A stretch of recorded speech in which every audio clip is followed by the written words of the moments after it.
We use defined learning and we incorporated it with a story that we got out of our book.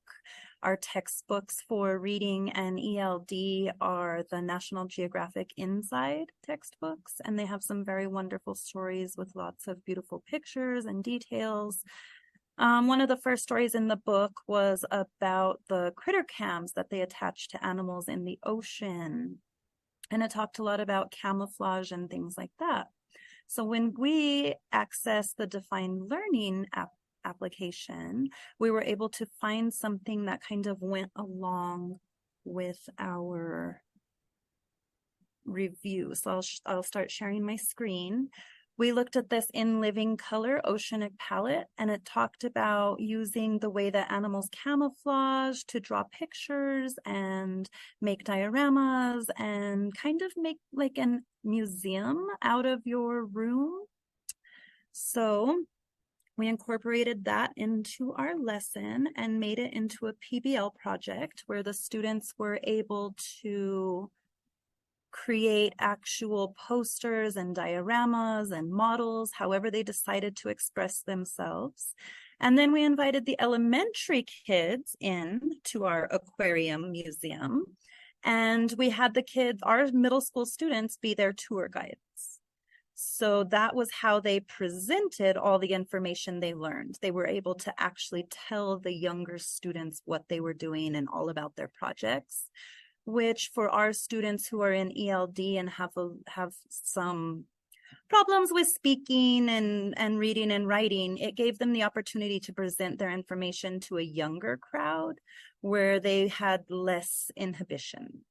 So it was really, really nice for us because the elementary students were able to come in and see the project that our students were working on.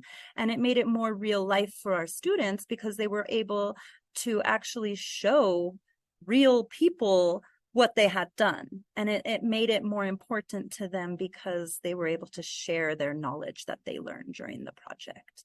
And I think that the elementary school and the middle school students both had a really, really good time. And we're going to try and incorporate that into another PBL project this next 9 weeks. Can I just interject really quick? Yes. One of our kindergarten students came back and made a little jellyfish all by himself after your project. That is so awesome. Well, and Ms. Grays, if you don't mind, I've got a few pictures I can share of your students' amazing work that you sent over here.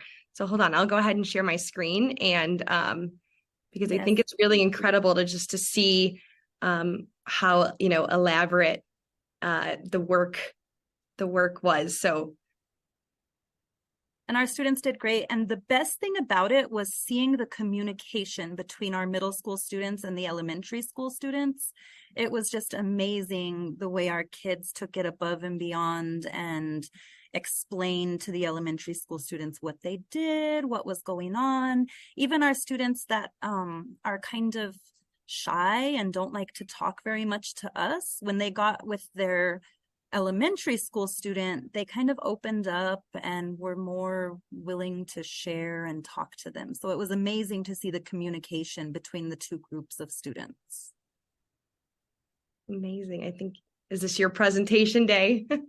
Yes. And the funniest thing was we had told the students all about presenting and given them some presentation skills. And after the elementary kids came, we had a student say, well, Ms. Graves, weren't we going to present? And we were like, yeah, that's what you did to the elementary students. You presented all the information. And they were like, wow, that was easy. So it was really awesome, the feedback we got from the students. Well, it's incredible. And so many different, such variety in all of the projects. I like how open-ended you left all of that. Yeah, it was totally up to them whether they made a poster, a diorama, a model, paper mache, clay, whatever they wanted to use. We had them plan their project out and then just provided them with the materials they needed. Incredible. Well, thank you so much.